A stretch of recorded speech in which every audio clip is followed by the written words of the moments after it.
नमो विग्रहाय नमो अरिहंताणं नमो हरिहंताणं नमो सिद्धाणं नमो सिद्धाणं नमो आयरियाणं नमो आयरियाणं नमो वज्रायाणं नमो वज्रायाणं नमो लोये सव साहुणं नमो लोये सवसाहुणं ऐसो पंचनमुक्कारो ऐसो पंचमुक्कारो सौवपावपनासनो सर्वपावपणाशनो मंगलाणंच सवेसिं मंगलाणं च सर्वेसिं परमं हवै मंगलम् परमं हवै मंगलम् ओम नमो भगवते वासुदेवाय ॐ नमो भगवते वासुदेवाय ओम नमः शिवाय ॐ नमः शिवाय जय सच्चिदानंद जय सच्चिदानंद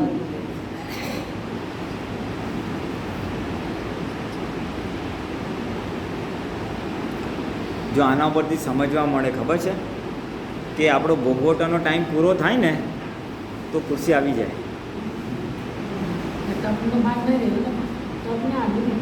એટલે તપ પૂરું થઈ ગયું ના એટલે ભોગવટો આટલું રહે. આ મને બહુ વર્ષો પહેલાં મારો અનુભવ તમને કહું ને તો તિવરીમાં આપણે શિબિર થતી હતી ને, હા પાછળથી ના સંભળાય ને તમારે આમ કરવાનું. હા તો વર્ષો પહેલાંની વાત છે. એટલે શિબિરી છેલ્લો 5 દિવસ પૂરો થાય એટલે બધા જતા હતા.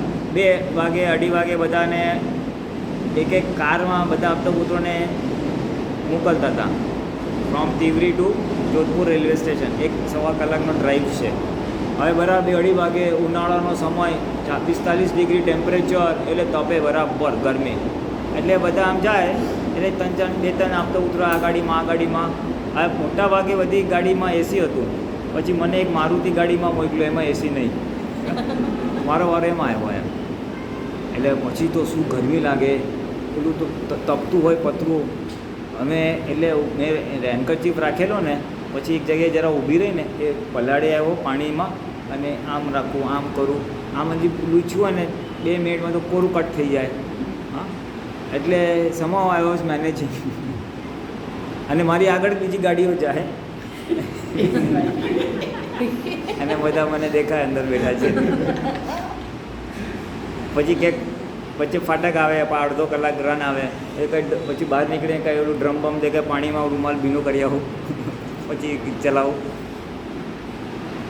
પછી અડધો પોણો કલાક થયો હશે રફલી. પછી આગળ એવી રીતના જ ક્યાંક 2 ઊભી રહી ગઈ બધી. તો આગળની જે હતી ગાડી એમાંથી મને ઈશારો કર્યો કાચમાંથી પાછળમાં. ઓલી ટાટા સુમો આવતી ને એટલે પાછળ બી બેસે માણસો એમ. તો કીધું આવી જાય એમ કરીને. એટલે પછી હું એ લોકોની ગાડીમાં શિફ્ટ થઈ ગયો. એટલે મેં જોયું પોણો કલાકનો તપનો ઉદય હતો, પછી એસી મળ્યું અને તપ પૂરું થયું. એટલે ધ પોઈન્ટ ઇઝ કે દરેક વસ્તુની એક્સપાયરી ડેટ હોય છે. જો આપ તપ ત્યારે તપી લઈએ ને તો પછી એક્સટેન્શન ના થાય. નહીંતર એ તપ પછી ઈએમઆઈમાં જાય. પછી તમે અત્યારે હપ્તો ચૂકવવાનો રહી ગયો તો પાછળ ચૂકવવો પડશે. એટલે આપણે હમણાં જે ખુરશી મંગાવી હા. એ નહોતી મંગાવી જોઈએ, તમારે તપી લેવાનું હતું એવું જ ને. પાછું આવશે આમ. એ જ થયું ને. ના હું તમને કહું એટલે it's a dicey issue. Fine line ક્યાં છે તો કે આ તકલીફ થઈ ને એટલે આપણે કહેવાય, પ્રયત્ન કરાય. પછી જો તમારો તપ નહીં હોય તો વસ્તુ ભેગી થશે, અને તપવાનું હશે તો વસ્તુ ભેગી નહીં થાય. હવે તપવાનું હતું નહીં તો આવ્યું, અને તપવાનું હોત તો આવત નહીં. તપવાનું હોત તો આવત નહીં. એટલે ન આવતા આવતા જ આવી. આ એક જ ખુરશી આવેલી, પછી આ લે આવ્યા એટલે નહીંતર નહોતી આવવાની એમ. આ જે વ્યવસ્થિત શક્તિ કામ કેમ કરે છે જોવાની વાત જે છે તે આ છે કે આપણો ભોગવટો હોય ત્યાં સુધી આપણે ગમે એટલો પ્રયત્ન કરીએ એને પૂરો ના થાય. બીમારીમાં નથી થતું, મેં આ દવા લીધી ને આ ડૉક્ટર લીધો ને પણ મળતું જ ના હોય. અને જેનો ટાઈમ પાકે ત્યારે યથાર્થ નિમિત્ત મળે. એટલે બધા સંજોગોમાં આ તપની એવી ભૂમિકા છે. એટલે દાદા શું કહે કે એઝ ફાર એઝ પોસિબલ તમે તપ તપી લો, એનું મટવાનું સદર આવી જશે. પણ સહનશક્તિની અંદર પછી પીતો જાય અને હાઈ કમર દુખે અને બીજા પર ગુસ્સો થાય તો કામનું નહીં પછી. આ તો કોન્સેપ્ટ સમજવાનો છે કે આ આપણું આવેલું છે એટલે એ જમા કરી દો. હવે એ જમા એમને એમ નહીં થાય કારણ કે જ્યાં સુધી હું શરીરમાં તન્મયાકાર છું અને પૌદ્ગલિક સુખની મને જરૂર છે ત્યાં સુધી એ પૌદ્ગલિક તપ નહીં થાય, મન કરવા નહીં દે. પણ મારે આત્મામાં રહેવું છે અને આત્મજાગૃતિનું પ્રાધાન્ય છે મને. અને વચ્ચે આ પૂતગલને કાંઈ પાડોશીને આ થાય છે તો આ પાડોશીનું તપ છે અને એને થાય છે એ થોડુંક જોવાનું અને તપવાની શક્તિ આવશે. કેપેસિટી ટુ ડુ દેટ આવે ક્યાંથી? મારે ઘર ચોખ્ખું રાખવું છે મારી માન્યતા હોય અને પછી મહેમાન ગંદુ કરી ગયા તો મારો જીવ ચાલે જ નહીં. કારણ કે મારે ચોખ્ખું રાખવું છે, માન્યતા છે જ મારી. એટલે એ મને ત્યાં પછી ઓલું ગંદુ થાય ને તો એ તપી ના શકે. પણ જે હોય વ્યવસ્થિતમાં હોય, ચોખ્ખું હોય તો સારું, ગંદુ ના હોય તો સારું. એ લોકોને સદબુદ્ધિ હોય તો સારું, પ્રયત્ન કરે પછી ના થાય તો છોડી દે તો એ તપી શકે. એટલે વિતરાગ ભાવ લાવવાનો ક્યાંથી? વ્યવસ્થિત શક્તિ શું છે સમજવાનું કેવી રીતે? તો કે મારે આત્મામાં રહેવું છે એ જેટલું આપણું દ્રઢ હશે, એ જેટલો આપણો નિશ્ચય હશે તો આ બહારના ભાગને એડજસ્ટમેન્ટને એક્સેપ્ટન્સ લેવલ પર આવશે. બહારના ભાગ એટલે આ મન વચન કાયા આપ્યો file number 1. Others you not able to adjust. મન નહીં કરવા દે. એડજસ્ટ કરવા કોણ નથી દેતું? મન. આ ના થાય, આ ખોટું છે, આમ તો કંઈ હોતું હશે. બુદ્ધિ હોય વખતે એમાં નફો બધામાં. અને મન હવે એ શેના આધારે? તો કે મન ગયા અવતારે ચાર્જ કરેલી વસ્તુ છે. ગયા અવતારે અભિપ્રાય નાખેલા ને, જેટલા અભિપ્રાય બાંધેલા એનું આજે વિચાર સ્વરૂપે મનમાં આવે છે. મનમાં વિચાર આવે છે ને આધારે તો ગયા અવતારના અભિપ્રાયનું પ્રોજેક્શન છે. જેમાં સુખનું આરોપણ કર્યું હોય, આ વસ્તુ સાચી, આ સારું, એટલે એવા વિચારો આવે. અથવા આ વસ્તુ ખોટી તો એવા વિચાર આવે. એટલે ગયા અવતારના આધારે આ અવતારમાં એ નીકળે છે. ગયા અવતારે ભૌતિક સુખમાં સુખ, પૌદ્ગલિક સુખમાં સુખની માન્યતાઓ હોવાને કારણે વિચારો આ જ આવશે. એની સામે પુરુષાર્થ આજના જ્ઞાનનો એને કહેવાનું તારી વાત નોંધી, હવે તમે જાઓ, ક્રોસ બાય બાય. વિચારને કહેવાનું ક્રોસ હવે જાઓ. એટલે તન્માયાકાર ન થવા માટે આ ઉપાય તમે બીજો બી કરી શકો. આ તો હું કરું છું એ કહું છું. અને પછી આત્મામાં રહેવું છે નક્કી થાય એટલે પછી પૂતગલનું મહત્ત્વ ઘટે, અને એનું મહત્ત્વ ઘટે એટલે પછી એની સાથે થતા તકલીફોની અસરો ઓછી થાય અને સહન શક્તિ વધે. એટલે તપની શક્તિ. નહીંતર હજી બી વિચાર તો એ જ આવશે સારું થાય. એટલે પણ કોનું સારું? સંસારનું સારું, જે લાકડામાં મૂકીને જવાનું છે. કાલે અમારે જન્મજયંતિનો વરઘોડો ને બધું હતું ને કામરેજમાં, તો ત્યાં પછી વરઘોડો કે વારસો દાદાના બોલાવવાનું મને આવ્યું હતું એમ. અને એના પહેલાં અમે તો 16 તારીખના પહોંચી ગયા હતા. 16, 17 ને 18 3 દિવસ હતું અમારે. તો કૃષ્ણ ભગવાનના મંદિરમાં દર્શન કરવા ગયો હતો ને, ત્યાં સામાન્ય ભાવે હું કૃષ્ણ ભગવાનને જોઈને હું માગું. આ તો મારી પર્સનલ વાત છે, કંઈ દાદાએ કીધું નથી કે ભગવાન તમારા જેવી શૂરવીરતા આપજો. કૃષ્ણ ભગવાન એટલે વાસુદેવ કહેવાય, ક્ષત્રિય. એટલે એ ગુણ મારામાં પ્રગટ થાવ એમ. પછી મને વિચાર આવ્યો કે આ શૂરવીરતા તે તું શેની શૂરવીરતા અને કોની સામે તું માગે છે? જે પ્રતિકૂળ સંયોગો છે એને સામનો ફેસ કરવાની શૂરવીરતા માગું છું ને, જે નથી રહેવાતું, સહન નથી થતું એટલા માટે. તો એ સંયોગો તો પ્રાકૃતિક સંયોગો છે, પરમાણુના સંયોગો છે, એમાં હું ગભરાવવાનું? એ તો ખરી પડશે. કોઈ માણસ તને આવીને ક્યાં કરડે છે? સંજોગો કરડે છે. માણસ કરડે તોય વાંધો શું છે? એટલે તું પ્રકૃતિને એ બધામાં શું માગવાની જરૂર છે? એ તો ખરી પડવાની વસ્તુ છે. Don't worry. હું શું કહું છું સમજે છે?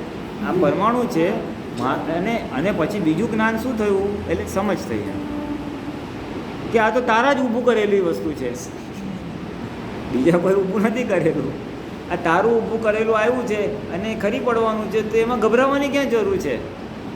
હું ગભરાવું નહીં તો શૂરવીરતા માગવાની જરૂર જ નથી. મારે માગવું ક્યારે પડે? હું ગભરાતો હોઉં ત્યારે શક્તિ માગવી પડે. મને ડર લાગતો હોય તો શક્તિ માગવી પડે. આ તારું આવેલું છે, પૂતગલ છે, પૂતગલ તું તો શુદ્ધાત્મા, તું પરમાનન્ટ, તો આ પરમાણુથી હું ગભરાવાનું? એવો મને વિચાર આવ્યો. દર્શન કરતાં કરતાં જેને ક્યાં સ્પાર્ક થયું, દર્શન આવરણ તૂટ્યું. આપણા દર્શન આવરણ તૂટવું એટલે સમજ ઉપરથી આવરણ તૂટે ને એટલે આપણને આમ સમજ ખીલે, સમજ ખીલે. એટલે ત્યારે મને એમ સ્પાર્ક થયું. એટલે પછી ઓલું શૂરવીરતાનું કોન્સેપ્ટ સમજાઈ ગયો કે એટલી બધી બહુ જરૂર નથી. સવિશેષ કંઈ બહુ મોટું આવે ત્યારે બોલવું પડે.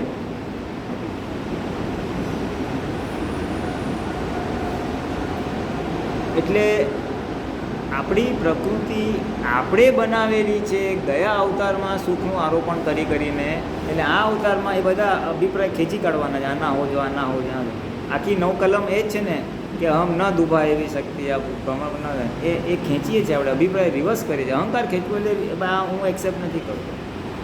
એ જેટલું ખેંચવું એટલે ભરેલો માલ નીકળશે, એમાં કોઈ થશે જ નહીં, પણ એ આવીને જતા રહેશે, આપણને અસર નહીં કરે. ચાલો, ધ હોલ કોન્સેપ્ટ સંસાર ત્યાગવાનો નથી, એની અંદરનો મોહ, એની અંદરનો આપણો અભિપ્રાય એક ખેંચી લેવાનો છે. આપણો પુરુષાર્થ આટલો છે, એ ખેંચી લો તો પછી આપણે અસરમુક્ત થઈ ગયા ને. જે આજે પદમાં કીધું ને કે અહીં અમને મોક્ષ વર્તાવો, મોક્ષ એટલે મુક્તિ, આ પ્રકૃતિથી હું છૂટો પડી જાઉં એ મને અહીં વર્તાવો. હવે ક્યારે વર્તાય કે હું એમાં ભળું નહીં તો ન ભળવું, એટલે ઊભું તો થશે પણ એમાં મનના લેવલે વિચાર હોય તો આ ના હોવો જોઈએ, એટલે વિચાર ખરી પડ્યો. બુદ્ધિના લેવલ હોય આ ખોટું થયું, બુદ્ધિ શું કરે? નફો નુકસાન બતાવે.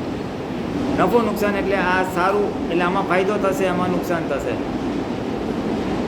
પછી બીજું બુદ્ધિ શું બતાવે? આ સારું છે, આ ખરાબ છે, ગુડ અને બેડ, આ અને આ સાચું અને આ ખોટું, રાઈટ રોંગ, ગુડ બેડ અને પ્રોફિટ એન્ડ લોસ. આ બુદ્ધિનું ફંક્શન. એટલે હું આ ઓળખી ગયો આ મારી ચોરને કે આ દર વખતે મને ઊભું થઈ જ જાય છે, દર વખતે આ જ ઊભું થાય છે, દર વખતે આ જ ઊભું થાય છે. એટલે મારે નક્કી કરવાનું, ચૂપ બેસ, તારું સાંભળીશ નહીં. એટલે મને બુદ્ધિમાંથી મારો અહંકાર નીકળી ગયો, મનમાંથી નીકળી ગયો, પછી કોઈ રહ્યું જ નહીં. પછી ચિત્ત છે, ચિત્ત માટે ગોઠવી દીધું કે ભાઈ જો આપણે હવે શુદ્ધ ચિત્ત કરવાનું છે. શુદ્ધ ચિત્ત એ જ શુદ્ધાત્મા.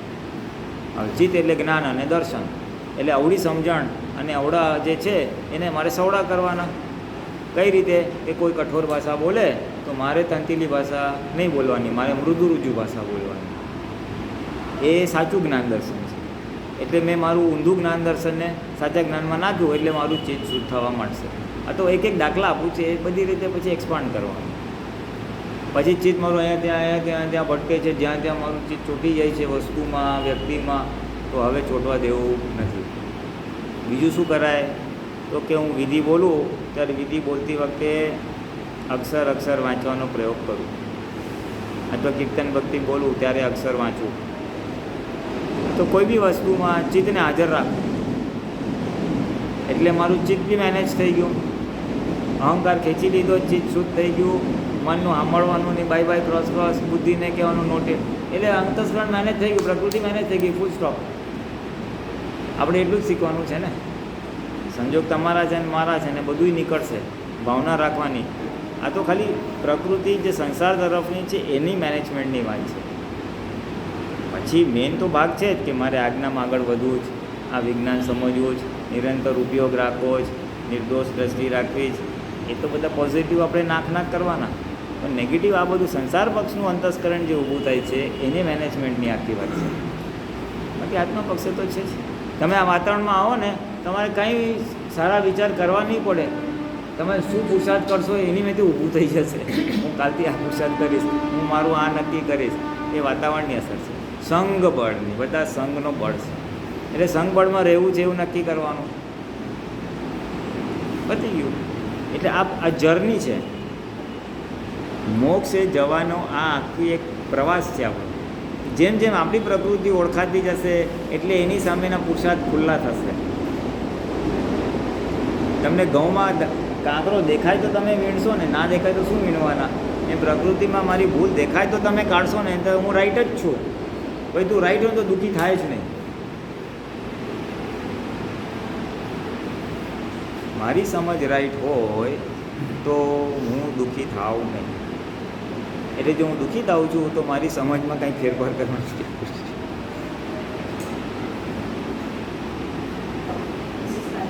હા, મેં દાદાને સોંપી દેવાનું. એને તો છે ને દાદાને સોંપી દેવાનું. જે થાય એ દાદા તમને સોંપી દીધું. બધો વ્યવહાર તમને સોંપી દીધો. બુદ્ધિ બંધ. हाँ बोलो. क्वेश्चन है जैसे बोलते संभावी निकाल, तो संभावी निकाल व्यवहार तो हो जाता है, लेकिन जहाँ महात्मा होते हैं सेम लेवल के होते हैं, जनरली बात करते हैं सब लोग, कुछ भी बात किया, प्रॉब्लम सॉल्व किया, तो हम उस लेवल पे नहीं तो उसका सॉल्व कर सके, और वो बात बोलते हैं तो अंदर चली जाती है. तो सुबह को जब अपने प्रार्थना करते हैं तो वो रिपीटेशन चलता रहता है. तो लगता है ये भी तो हम तो उसका समाधान नहीं दे सकते, तो अपने को किस तरह से प्रोटेक्ट करें जो अंदर बातें नहीं है. सेम लेवल के अगर महात्मा है कुछ शेयर करते हैं तब प्रॉब्लम कुछ भी है, हमारी वो लेवल नहीं तो उसका समाधान ला सके. आप उसका समाधान नहीं ला सकते. नहीं ला सकते, लेकिन उन्होंने जो बोला उनका रिपीटेशन चलता रहता है. हाँ, तो अपने को कैसे प्रोटेक्ट करें, जो अपना वो स्वाध्याय का टाइम है ना वो हमारा छूट जाता है. तो दुख होता है कि ये टाइम हमारा भी छूट गया है, कि मतलब मैंने अभी मेरे को इससे बता रही है ये प्रॉब्लम है तो मैं सॉल्व नहीं कर सकती, बट मेरे को उसका ये बताया था अंदर में जो रिपीटेशन चलता है ना उससे कैसे बनता है. उसको बोलने का भाई तू रात को 10 बजे आना. वो अंदर मन में जो मन का विचार का रिपीटेशन चलता है ना, हाँ. उसको बोलने का कम एट 10 नाइट. गेट आउट बोल देने का. गेट आउट, गेट आउट 10 बजे आना. उसको अपॉइंटमेंट देने का. सुनने का नहीं, उसका भगा देने का उसको. और दूसरा भी बोलते हैं कि अलग अलग लेवल होती है, अलग अलग ज्ञान में सब जो जाते हैं तो मान्यता अलग होता है, विजन अलग होता है, तो कभी कभी वो टकराते हैं. और रहने वाला ही है. महात्मा है तो क्या हुआ, खाली एक मोक्ष जाने का ध्येय एक है. प्रकृति सबकी बहुत अलग अलग है, तो उसमें मैचिंग बैठेगा भी नहीं, उसके कोशिश करना भी नहीं. नहीं, हमारी कोशिश यही होती है कि हमको ये होता है कि हम ज्ञानी वो रहने वाला ही है. ये सबका लेवल अलग रहेगा. कुछ बात उसको समझ में आएगी, कुछ बात आपको समझ में आएगी, कुछ उसको नहीं समझ में आएगी, कुछ आपको समझ. जितना आपको समझ में आया उतना सही. इसलिए हर एक ने, मैं तो बहुत पहले बोल चुका हूँ ये बात, सत्संग में आने से पहले एक प्रार्थना दादा भगवान को जरूर करनी चाहिए कि हे दादा भगवान, इस सत्संग में मैं जहाँ भी हूँ मोक्ष मार्ग के लेवल पे, उससे आगे बढ़ने के लिए मुझे जो ज्ञान की ज़रूरत है, आगे बढ़ने के लिए जिस समझ की ज़रूरत है वो समझ मुझे वहाँ पे प्राप्त हो. ऐसी एप्लीकेशन दादा भगवान को कर देने की, घर से निकलने समय, और वहाँ पे भूल गई तो इधर आके कर देने की. तो आपको जो चीज़ की ज़रूरत है वो आपको मिल जाएगी. बाकी दूसरे का जो जाने वो जाने. यहाँ पे सत्संग में वही बात निकलती है जिसकी महात्माओं को ज़रूरत है, और जिसने दादा भगवान को प्रार्थना की है, इसका सोल्यूशन बताए, इसका सोल्यूशन बताए, इसका सोल्यूशन बताए, तो नैमितिक वही बात निकलेगी. दादा भगवान खाली एक ही काम करते हैं, सबका एप्लीकेशन लेते हैं और हम सब लोगों को चिट्ठियाँ बांट देते हैं. तू ये बात करना, तू ये बात करना. दादा देखते किसके पास कौन सा विजन खुला है, उसको वो चिट्ठी दे देते हैं. हर चीज़ मेरे पास, हर चीज़ का सोल्यूशन मेरे पास नहीं रहेगा.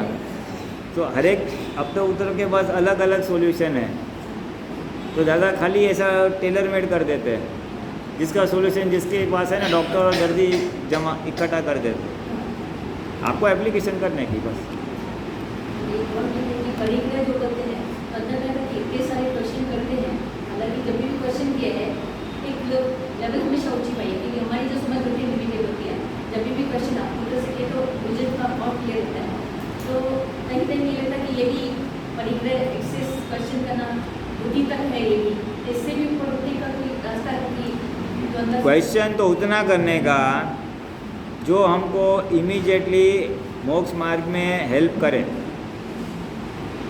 Start with that. Theoretical questions का मतलब नहीं है जो शब्दों का वो, जो हमको जहाँ पे हम अटके हुए हैं वहाँ से आगे बढ़ने के लिए उतना प्रश्न का पे इसमें मैं कौन सा दादा का ज्ञान वापरूँ, बस वहाँ से शुरू करने का. तो आपको वो एक्सेस लगेज नहीं हो जाएगा. नहीं तो हमारे पास इंफॉर्मेशन बहुत है, बट अनुभव कुछ नहीं है, या लिमिटेड है। अभी आपको किसी को मैं बोलूँ भाई ज़्यादा नहीं इसका क्या मीनिंग है, तो पूरा लेक्चर दे देगा। आज्ञा तो पूरे 1 घंटा लेक्चर दे देगा। वो अथरामन डालो 1 घंटा बोल देगा, लेकिन उसकी खुद की अथरामन आएगा तब हो जाएगी। So we have to focus on our file number 1 कि ये अभी भी क्यों टकराती है, अभी भी गुस्सा क्यों आता है। भले फ्रैक्शन ऑफ सेकंड आके निकल जाता है, लेकिन वो आया क्यों, why after so many years, वो अंदर रिसर्च करने की ज़रूरत है। और वो अंदर का वो कचरा या रॉन्ग समझ निकालने की ज़रूरत है। अगर मैं आज भी अपसेट होता हूँ तो ज़रूर मेरे अंदर कुछ अलग समझ प्रवर्तित है, जिसकी वजह से मैं गुस्सा होता हूँ। So I have to find that out. तो सत्संग ये इसके ऊपर फोकस करने का है। मेरी प्रकृति का मैं क्या करूँ, जैसे संयम रहे, बहुत हो गया, उतना ही पूछने का है।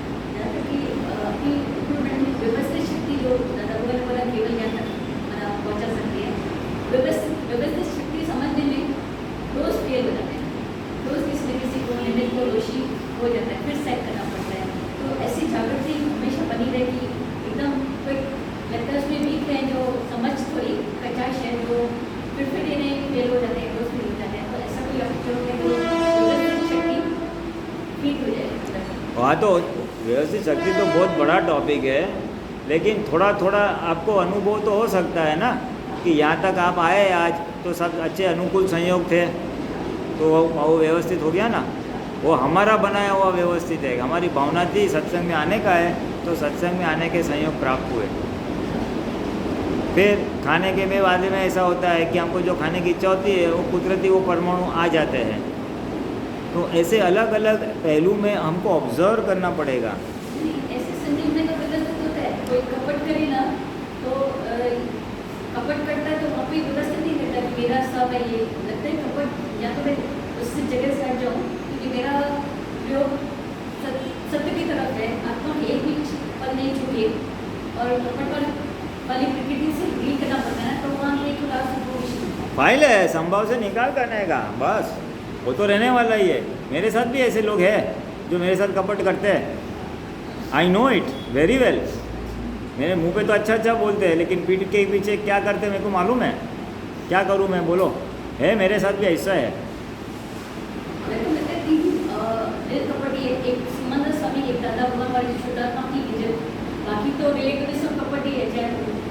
जरूरी नहीं है, वो मेरा हिसाब है, इसलिए मेरे को ऐसे व्यक्ति मिले हैं। हाँ, ऐसा कोई जनरल रूल नहीं है। मेरा हिसाब है तो मेरे को ऐसे व्यक्ति बेकर, तो मेरे को क्या करना चाहिए, ये सब देखने, हिसाब नहीं छोड़ने का, देखने का कि ये हिसाब लाया ऐसा, तो उसके प्रति अभाव तिरस्कार ना हो, उसके लिए मेरे को ज्ञान रखने का, इसका संभव से निपटारा करने का है। ये ऐसा करती है, मैं जानता हूँ, और मैं जानता हूँ, वो उसको बताने की ज़रूरत नहीं है। मानी ने मान आपी लोभिया थी क्षेत्र है। हाँ, यो ग्रेट, यो ग्रेट, उसको खुश होने देने का और अपना रास्ता निकल जाने का। रास्ता तो बहुत है, लेकिन अप्रोप्रिएट टाइम पे क्लिक होना चाहिए ना। हाँ, जिसको छूटना है ना, उसको दुनिया की कोई चीज़ नड़ती नहीं है। जिसको संसार से छूटना है, मोक्ष जाना है, वो 100% अगर पक्का है ना, तो दुनिया की कोई चीज़ नड़ती नहीं है। लेकिन हमारा अभी भी व्यवहार में अपेक्षाएं पड़ी है ना, इसलिए ये सब प्रश्न है।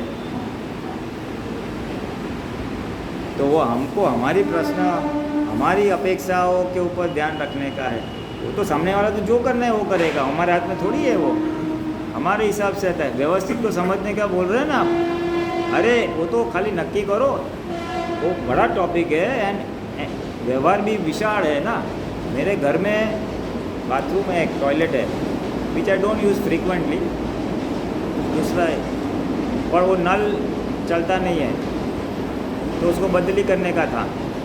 अभी it's not so very easy जितना मैं बोलता हूँ। अभी इतने इमरजेंसी में नहीं है, तो प्रायोरिटी में भी नहीं बैठता है।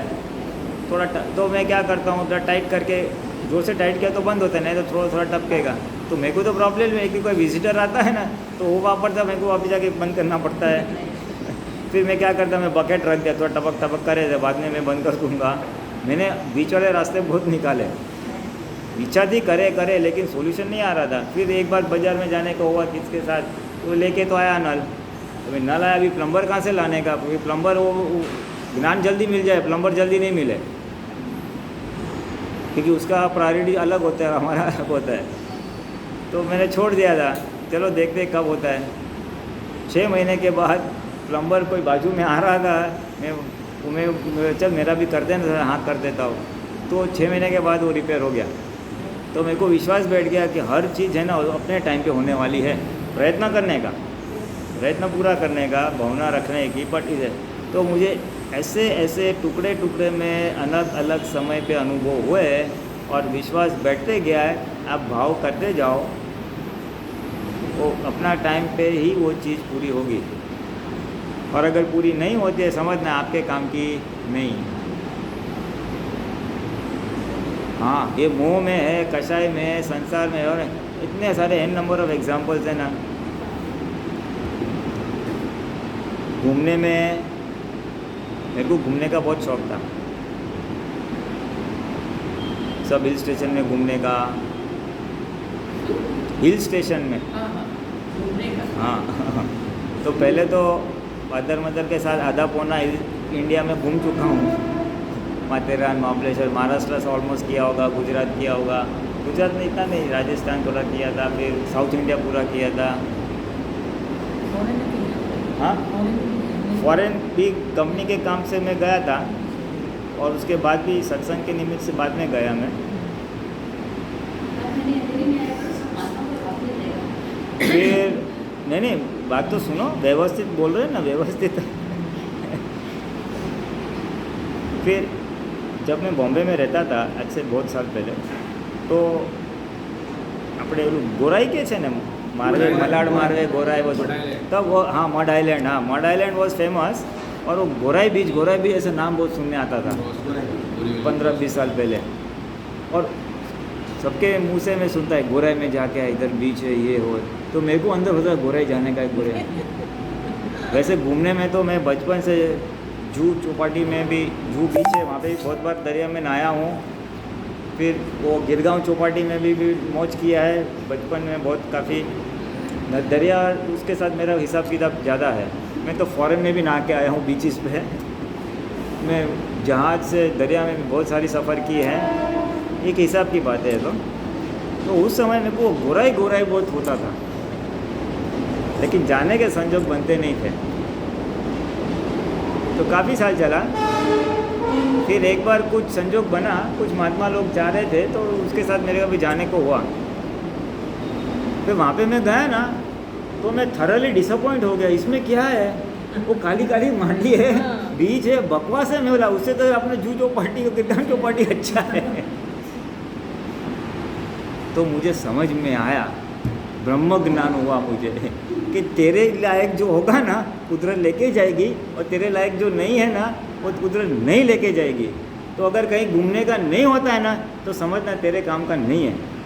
काम का यानी डेफिनेशन ऑफ काम का क्या है, मारा बुद्धिना आशयમાં હું જે સુખ માનીને લાવેલો છું એ કુદરત મને ત્યાં લઈ જશે।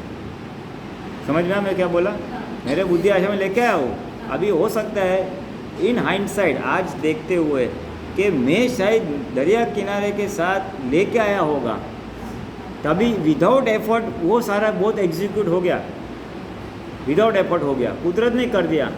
अभी तो मैंने स्टोरी नहीं बताई, फॉरेन में अनबिलीवेबल प्लेसेस पर मैं गया हूँ जहाँ पे कोई अब तक पुत्र नहीं गया है। ऐसी जगह पे मैं दरिया किनारे पे गया हूँ और दरिया में राइड की है, boat ride, ship ride, unexpected things. तो इसके ऊपर पता चलता है कि मारा बुद्धिना आशयમાં હું આ લઈને આવેલો હોવો જોઈએ, તો એ ડિસ્ચાર્જ હું એક્ઝિક્યુટ થાય છે। અને આ એક અનુભવ થઈ ગયો ને, એટલે મને સજ્જડ બેસી ગયું કે જો તારા બુદ્ધિના આશયમાં એ હશે મને સુખ આપનારું, તો કુદરત પૂરું કરશે, અને જો નથી થતું ને તો તારા બુદ્ધિના આશયમાં એ નથી, એટલે વિચાર આવે એને જવા દેવા। because it is not my problem, it is nature's problem to fulfill that desire। આ કુદરતનો પ્રોબ્લેમ છે એ વસ્તુ પૂરી કરવાનો, મારો પ્રોબ્લેમ નથી. આ બુદ્ધિના આશામાં લાવેલું છે તે કોણ કુદરત કરશે? મારે એની પાસે રગવડ શું કામ કરવાની? સામાન્ય ભાઈ વાત થાય, સામાન્ય વિચાર આવે, કોઈ બે જણ બોલતા હોય તેની સાથે વાતોય કરાય, બધું કરાય, સજાસજ બધું કરાય. પણ એની પાછળનું જે ઓલું હોય ને બર્નિંગ ડિઝાયર, એ બર્નિંગ ડિઝાયરનો ભાગ આખો ખલાસ થઈ ગયો છે. આથમથી ઈચ્છા જ્ઞાને કરીને, પણ એ ડિસ્ચાર્જ કેવી રીતે થાય છે, શેના આધારે થાય છે સમજાયું.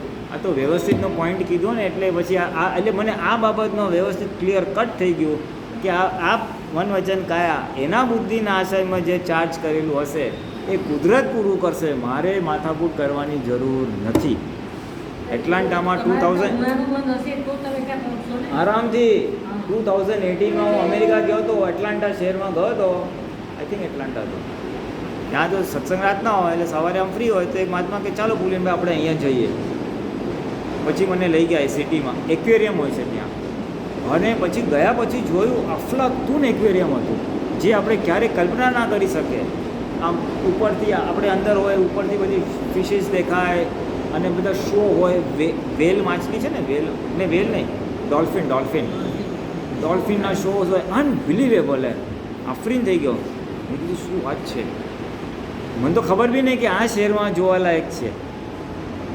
કુદરત મને ત્યાં લઈ જાય છે એટલે એ ખબર પડી કે આ બુદ્ધિના આશયમાં ભૈરું હોવું જોઈએ. અને આવ્યું ક્યાંથી? આ દાદા ભગવાન સાથે બી આ જ થયું હતું. આફ્રિકામાં એ ગયા હતા, ત્યાં દિલીપભાઈને બધા રહે ને ત્યાં નાયરોબી એ સાઈડ મનાય છે, નાઇજીરિયા નહીં, નાયરોબી, ઝામ્બિયા અને ઝિમ્બાબ્વે એ એરિયામાં. ત્યાં પછી દાદાને એ લોકો આવી રીતના વાઇલ્ડ લાઈફ સેન્ચ્યુરીમાં લઈ ગયા. તો બધા ટાઈગર્સ છે બોલવા. દાદા કે અમારે જ્ઞાનીને આવો ઉદય ના હોય પણ આ કંઈક ભરેલું હશે તો આજે અમારે અહીંયા આવવાનું થયું. તો અમારે જ્ઞાનીને શું હોય આવું બધું આ સિંહ બીજું. એટલે એ આ બધું શું છૂટક અનુભવો સાંભળેલા, પણ આપણે પછી કોરિલેટ કરીએ ને તો આખું વ્યવસ્થિત બેસી જાય કે આ વ્યવસ્થિત વસ્તુ છે શું. આ તો મેં ખાલી ડિસ્ચાર્જ મોની એક વાત કરી, એક ફરવાની વાત કરી, એવી રીતના ખાવાની વાત છે, એવી રીતે ટાઈમ સુખ દુઃખના ભોગવટાની બી વાત છે. આખું we generate the happiness, we generate the unhappiness. બાથરૂમમાં નાતા પગ લપસી જાય આપણા કે બીજા કોઈના, હવે બહુ વાગવાનું હોય તો ધપ કરીને પડીએ અને ઓછું વાગવાનું તો આમ નળ પકડી દઈએ. એ વ્યવસ્થિત સંજોગો ભેગા કરશે પણ મારા પછલા અજ્ઞાનની કારણ મારા પણ પોતા કરવાનું એક જ છે. કેવી રીતે મારા પણ વ્યવસ્થિત આ પણ આ વ્યવસ્થિત સમજો ને તમે. હું વાત કરું છું, હું કહું છું, તમે સાંભળો છો ને? હા સાંભળો ને. વ્યવસ્થિત સમજાઈ જાય તો કેવળ જ્ઞાન ખુલ્લું થઈ જશે. દાદા કે એક બાજુ વ્યવસ્થિત પૂરેપૂરું સમજાય, સ્થૂળ અર્થ, સૂક્ષ્મ અર્થ, સૂક્ષ્મતર અને સૂક્ષ્મતમ, તો બીજી બાજુ કેવળ જ્ઞાન ખુલ્લું થઈ જાય. વ્યવસ્થિત સમજવું ઇઝ નોટ સો ઇઝી. આપણે સ્થૂળ ભાગ સમજી ગયા છે, આ સંજોગો થયો અને મારા નસીબમાં તીખી દાળ આવી એટલી ખબર પડે છે. એ આવી ક્યાંથી? હું નળમાં લપસતા નળ પકડ્યો કે હું પડી ગયો પણ મને ખાલી મૂંઢ વાયું હો, પડી ગયો કે ફ્રેક્ચર થઈ ગયું, એ ડેફિનેશન ઓફ ભોગવટા કોણ કરે છે? વ્યવસ્થિત ત્યાં જોવાનું છે. એટલે મેં કેટલા પાપ કરેલા છે ને એના આધારે ઇન્ટેન્સિટી ઓફ ભોગવટા આવે છે. આજે હું ત્યાં ગયો, મારા મહાત્માએ અપમાન કરી નાખ્યું, આ ફંક્શનમાં મારું આમ કરી નાખ્યું, તેમ કરી નાખ્યું, એ આવ્યું ક્યાંથી? તો હું એકલો હોઉં ત્યારે ન કરવાનું હું ભૂલો કરતો હોઉં તો કુદરત તો દંડા મારશે ને. હવે મને રિક્ષાવાળો દંડા નહીં મારે, હું જેની સાથે હરતો ફરતો હોય એ દંડા મારશે. એટલે હું માગતો હોય મહાત્માઓ સાથે ફરતો તો એ મને દંડા મારશે. તમે લોકો જે લોકો સાથે ફરતા હોય દંડા મારશે. લેડીઝો હોય તો લેડીઝો ઘરમાં દંડા મારે. એટલે દંડા આપણા ઊભા ક્યાંથી થાય છે એ આ તો સમજવા માટે હાઉ વ્યવસ્થિત ઓપરેટ્સ. વ્યવસ્થિત એટલે શું છે? આપણે નાખેલા કોઝની ઇફેક્ટ છે, બીજું કાંઈ નથી. ગયા અવતારે જેમાં અવસ્થિત થયા હતા, જેમાં તમે તન્માયાકાર થયા હતા, એના ફળ સ્વરૂપે વ્યવસ્થિતના સંજોગો ભેગા થયા છે. અત્યારે પણ આપણા માટે કર્મફળ અને કર્મફળ પરિણામ સમજ્યા ને? કર્મ તો બીજ નાખેલું એટલે ફળ તો આવ્યું, આ શરીર મળ્યું, સંજોગ મળ્યા, નોકરી મળ્યા, ઘર મળ્યું, છોકરા છૈયા મળ્યા, પછી ડોસા મળ્યા, અને ડોસા મળ્યા પછી સારા મળ્યા, અને પછી ગયા ખરાબ મળ્યા, અને ફૂડ પોઈઝનિંગ થયું. એ ફૂડ પોઈઝનિંગ અને સારું એ કર્મ ફળનું પરિણામ છે, ઇફેક્ટનું પરિણામ. એટલે ત્યારે પછી કર્મ એક્ઝોસ્ટ થઈ જાય. કર્મ બીજ, કર્મ ફળ અને કર્મ ફળ પરિણામ. એટલે આપણે ફળ અને પરિણામના ભાગમાં આપણે જાગૃતિ રાખીએ ને તો વ્યવસ્થિત સમજાય એવું છે. ફળ તો આવવાનું છે, હવે એ તમને આવશે ને મને આવશે, પણ ફળ અને પરિણામમાં આપણે જે જાગૃતિ હશે ને તો પરિણામમાં ફેરફાર થશે, અને પરિણામમાંથી આપણને આ ફળ દેખાશે. આપણને વ્યવસ્થિત આ બધું સમજવાનું છે. એટલે લાંબુ ના સમજાય ને, મારે મન વચન કાયથી દુઃખ નથી આપવું, અને બધા નિર્દોષને અકર્તા છે એટલું પુરુષાર્થ કરવો છે, એટલું નક્કી કરો, એમાં બધા જ્ઞાન ખેંચાઈ જશે. ખાલી આ એક વાક્ય મૂકવામાં તમારે આખી પ્રકૃતિ, તમારી પ્રકૃતિ ઓળખાશે. આપણે બધા બીજા બધાની પ્રકૃતિ પર એસે લખી શકીએ છીએ, પણ પોતાની પ્રકૃતિ ઓળખાઈ નથી, એને જ ઓળખવાની છે. પછી બહુ મજા આવે. પછી છે ને આ કેવળ શુદ્ધાત્મા અનુભવ સિવાય આ જગતની કોઈ વિનાશી ચીજ કપતી નથી. એ ટુકડા ટુકડામાં આવતું જશે, ટુકડા ટુકડા. આ તો એક વ્યવસ્થિતનો ક્વેશ્ચન પૂછ્યો ને, એમાં તો કેટલું બીજી કાંઈ વાત કરીએ તો કરવા. કર્મ ફળ પરિણામ કીધું. હા એ ભોગવટ. હા ભોગવટો. એમાં તમે ફેરફાર કરી જાગૃતિ. જાગૃતિથી અસરમુક્ત થવાય, અસર. અસરમુક્ત થવાય, અસરમુક્ત થવાય. ઓકે, બરાબર.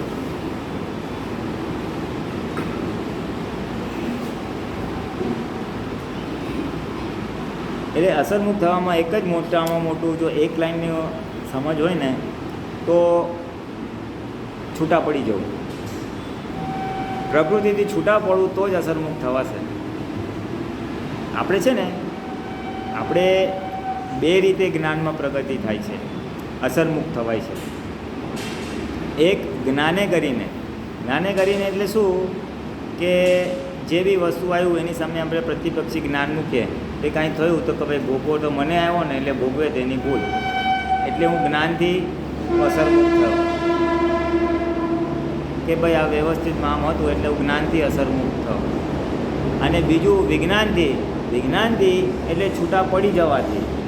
ત્યાં થાય છે તે કોને થાય છે? તે હું નહીં. એ વિજ્ઞાનથી આપણી જ પ્રકૃતિથી આપણે જાગૃતિપૂર્વક છૂટા પડી, હા, તો આપણને આની અસર થાય. એટલે મહાત્માઓના પુરુષાર્થ બે કેટેગરીમાં બ્રોડલી ચાલે.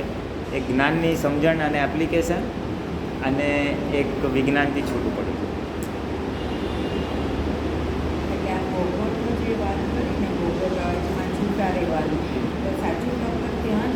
હા, ત્યાં જ તપ છે. ખુરશી પર બેસું કે બેન્ચ પર બેસું, ઇટ ઇઝ નોટ અ તપ. એ બધી સ્થૂળ વાતો છે. મળવું ન મળવું એ ડિફરન્ટ છે, પણ એ ભોગવટા વખતે પોતે કેવી રીતે રહે છે ને એ સાચું તપ આવે, રાઈટ? ખરું તપ ત્યાં જ છે. ફાઇલ નંબર 1 ને જોવું અને જાણવું. ફાઇલ નંબર 1 ને છૂટા રહીને જોવું ને જાણવું, ખરું તપ ત્યાં છે. હા, ના, એટલે આપણે પહેલા તપને આમ વાતો કરી હતી, એટલે મેં કીધું કે એટલે બે રીતે. લાસ્ટ તો આ જ છે આપણે. આ છે ને, આ છેલ્લા પુરુષાર્થ આ છે. લાસ્ટ વસ્તુ છે. આ બધા એડવાન્સ પુરુષાર્થ છે. આ હું વિજ્ઞાન સ્વરૂપ છું, વિજ્ઞાન સ્વરૂપમાં રહેવાની વાતો છે. હવે એ જનરલમાં બહુ વાત થાય નહીં, કારણ કે બધાની એટલી બધી લેવલ ના આવી હોય ને.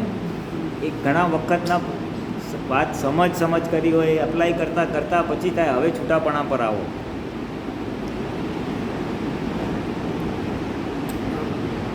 ઇન્ડાયરેક્ટલી સંભાવ નિકાલ કરે એટલે તપ જ. હા, તપ આવે ને, સંભાવ નિકાલમાં તપ આવે ને, આવે.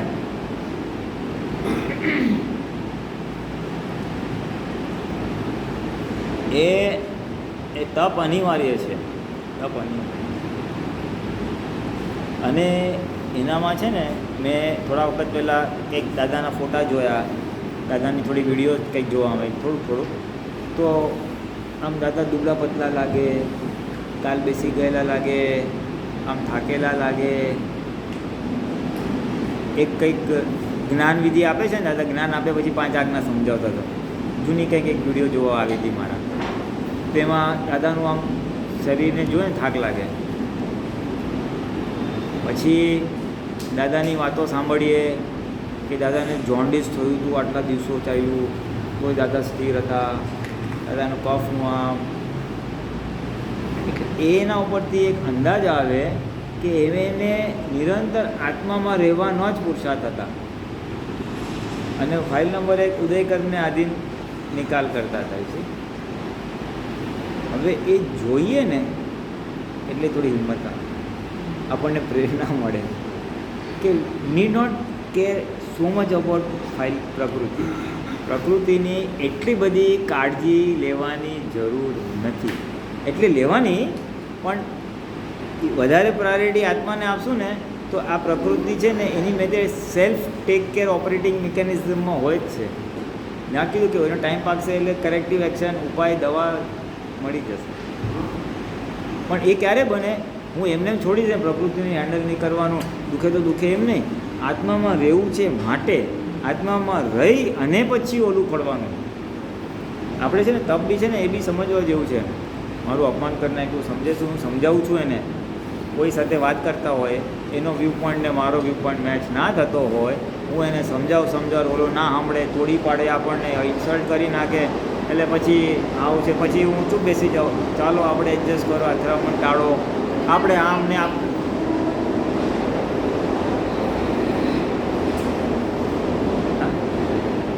એટલે અંદર મને ઊભું થઈ જાય, સમજે છું એના મનમાં, આમ બોલે તેમ બોલે.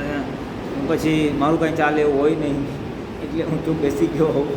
હું પછી આમ જવા દો ને, આપણે અથડામણ ટાળો નહીં, યાર એ તો બધું આવો જ છે, તો આમ કરીને. એ તપ રડતા રડતા કરેલું તપ છે. એ રડતા રડતા કરે તપ છે જ નહીં. તપ તો ક્યારે કે મારે આત્મામાં રહેવું છે અને ઓલો રહેવા, આમ પ્રકૃતિ ઉછળી ત્યારે બ્રેક મારી દીધી, તો એ ઉલ્લાસવાળું તપ છે. મારે કેવું છે, હું કોશિશ કરું છું, એ એક્સેપ્ટ નથી થતો, હું હસતા હસતા એક્સેપ્ટ કરી લઉં છું.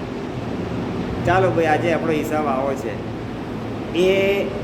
એ યથાર્થ તપ છે. તો એ તપ આનંદ બી આપશે. ઓલું રડતા રડતા કરીએ છીએ, થાકીને હારીને ગીવ અપ કરેલી વસ્તુ છે. ના ના, તો સમજવા છે. આપણે 50% થાકેલા એ બધા તપ છે, અને પછી એ તપ કરીને થાકી જવાય છે. હવે કેટલું તપ કરવાનું? મારે જ તપ કરવાનું. જો તપથી થાકી ગયા ને તો એ રડતા રડતા કરેલું તપ છે.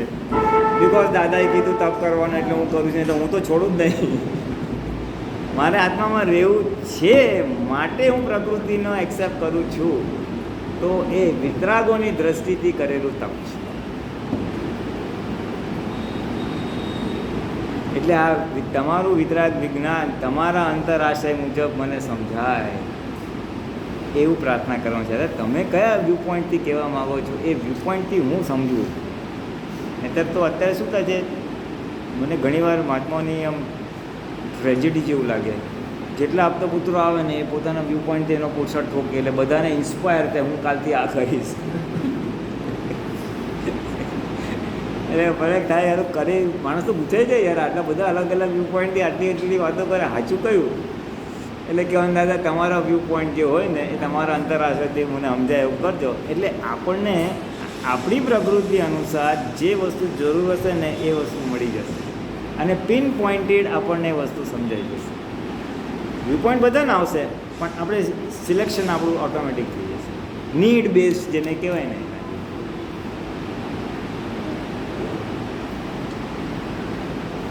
ચાલો, અચ્છા બેલ વાગી ગયો. આમ તો 5 મિનિટ બાકી છે. સ્કૂલનો બેલ છે આપણો, હજી 5 મિનિટ પછી આવશે. ચાલો બીજા કોઈને કાંઈ વાત કરીએ. જે તપ કર્યું હોય હા, બધાને આપણે પછી બધાને કહેરા કરજો, મને આવું હતું, મને આવું હોય, એટલે તપ કર્યું, મને આવું લીટી. હા, એટલે ઇનિશિયલી થશે, પછી ના બોલીએ તો વધારે સારું.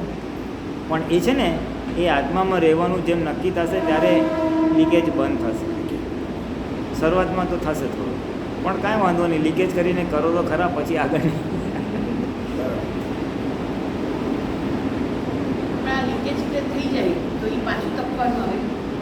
હા, એ તમે એટલું આશ્વાસન લીધું ને, એટલે એવું કંઈ બહુ ગભરાવાની જરૂર નથી. આવે ત્યારે આવશે, દેખાઈ જાય કે હવે એટલી શક્તિ ન હોય તો શું કરવાનું, ઈએમઆઈમાં બધું ભરવાનું, હપ્તે હપ્તેથી તપ કરવાનું, ઇન્સ્ટોલમેન્ટ્સ. એટલે તો કીધું ને આ 2-3 અવતારી વિજ્ઞાન છે, 1-2 અવતારી વિજ્ઞાન છે. બધા એક અવતારી નહીં થઈ શકે, પણ મોટા ભાગે 2 અવતારી 3 અવતારી તો થઈ જશે. મોટા ભાગે 2-3 અવતારી. ના, પણ આવતો બહુ વાંધો નહીં આવે, કારણ કે અત્યારે કેવું છે કે અત્યારે પ્રકૃતિ સંસાર પક્ષની છે, સંસારમાં સુખની માન્યતાવાળી છે, અને જવું છે મોક્ષમાં એટલે ઘર્ષણ થાય છે. હવે આવતા ભાવે પ્રકૃતિ 50% તો મોક્ષ તરફની જ હશે, એટલે ત્યારે પુરુષાર્થ કરવો ઇઝી પડશે. અત્યારે આજ્ઞા પાડવાનું જેવું નક્કી કરવું પડે ત્યારે નક્કી નહીં કરવું પડે, પડાતી જશે. ખાલી જે ડિસ્ચાર્જ ભાગ છે પ્રકૃતિના, જે ડિસ્ચાર્જ કસાયો પડ્યા છે એને જ છેદવાના રહેશે.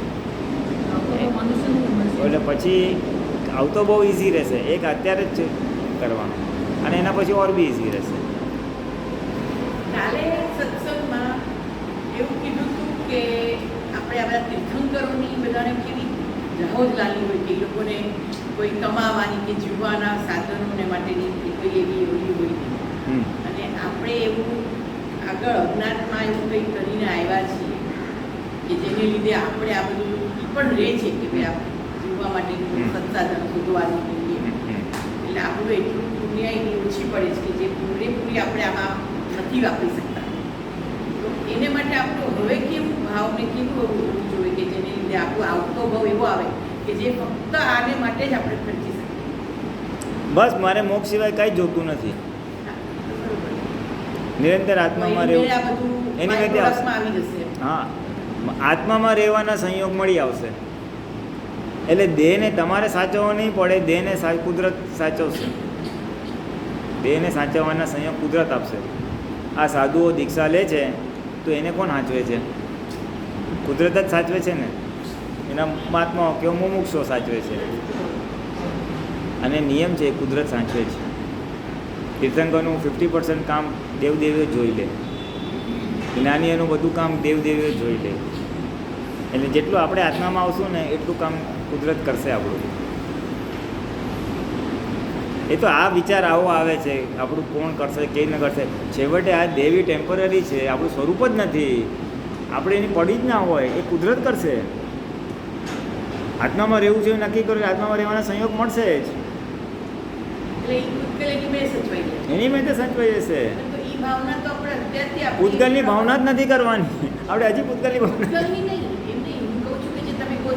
આત્મામાં રહેવાની એ તો નિશ્ચયનો પાક્કો જે આપણે જે કંઈ દ્રઢ એ તો આપણે અત્યારથી આપણે કરીએ તો આપણી અત્યારે પણ આ પ્રકૃતિ ન સચવાય. જાને અત્યારે કુદરત સાચવે જ છે, એને તમે સોંપતા નથી. અત્યારે પણ તમારી ને મારી પ્રકૃતિ કુદરત સાચવે છે જ. જેટલું જેટલું આપણે સોંપી દેશું ને કુદરતને એટલું કુદરત સાચવશે જ. આપણને એના પર વિશ્વાસ નથી એટલે આપણે પાછું એટલે અનુભવથી શ્રદ્ધાથી લેવું પડે. હમણાં છેલ્લે 4-5 દિવસ મારા એવા જ ગયા હતા. મેં કીધું હવે આ પ્રસંગ સાચવવાનો છે એટલે જે તે રસ્તે આત્મા પક્ષે રહો, અને પછી ધીમે ધીમે ધીમે એ જે ખાવા પીવાનું, ઓઢવા પહેરવાનું મેં જોયું, એની મેં તે સંજોગ મળતા ગયા, અને રિયલી ઇટ વર્ક્સ. કુદરત પ્રકૃતિને સાચવે છે જો તમે તમારી આત્મ જાગૃતિને સાચવો તો. આપણે આપણી આત્મ જાગૃતિને સાચવવાની છે. એટલે હું શુદ્ધાત્મા છું એ ભાગને સાચવવાનો છે, અને સામે શુદ્ધાત્મા છે એ ભાગને સાચવવાનો છે. તમે આ જાગૃતિને સાચવી રાખો ને, બાકીનું પ્રકૃતિ કુદરત સાચવશે. એના સપોર્ટિંગ એવિડન્સ કુદરત આપશે આરામથી. બધું બહુ સારી રીતે સંચવાય. એટલે દાદા મફતમાં કીધું, મારી 5 આજ્ઞા પાડો અને એક ચિંતા થાય તો 2 લાખનો દાવો માંડજો. મહાવીર ભગવાનને સમાધિ વર્તે એવી સમાધિ તમને વર્તશે. બોલો, હવે મહાવીર ભગવાન તો જવા હતી ને એવી જવો જલાલી મળે એમ છે આજ્ઞા પાડીએ તો. એટલે 3 દિવસ તો ટ્રાય કરો, બહુ નહીં તો આખા દિવસ મારે આજ્ઞાપૂર્વક જાય. તમને વિશ્વાસ બેસે, અનુભવથી વિશ્વાસ બેસે કે ઇટ વર્ક્સ. દાદા કહે છે એ કામ કરે છે. એ અનુભવથી જ શીખાય છે. થિયરિટિકલ તો મારી પાસે બહુ નોલેજ છે, પણ જ્યારે પ્રેક્ટિકલમાં ગયો ને તો બધું ફ્રેક્ચર થઈ ગયું, ફૂર ઉડી ગયું. આ કોરોનાની વાત કહું છું, 1.5-2 વર્ષમાં. કારણ કે શું થયું, હ્યુમન ઇન્ટરેક્શન જ ખલાસ થઈ ગયા ને માણસો સાથેના એટલે જાણેલું હોય પણ જ્યારે માણસ આવે ત્યારે ઓલું જ્ઞાન હાજર ના રહે, ત્યારે અજ્ઞાન જ કામ કરી જાય. એટલે આમ અથડાતા ફૂટાતા જ્ઞાન પાકું થાય પછી. એટલે જ્ઞાન પાકું કરવા માટે વ્યવહારમાં જેમ આવે એ પ્રમાણે અજ્ઞાન ઊભું થાય, જ્ઞાનથી છેદવાનું, અજ્ઞાન ઊભું થાય, જ્ઞાનથી છેદતા જ્ઞાન પાકું. ત્યારે દ્રઢ નિશ્ચયતા છે કેવળ શુદ્ધાત્મા અનુભવ સિવાય વિનાશી ચીજ ખપતી નથી.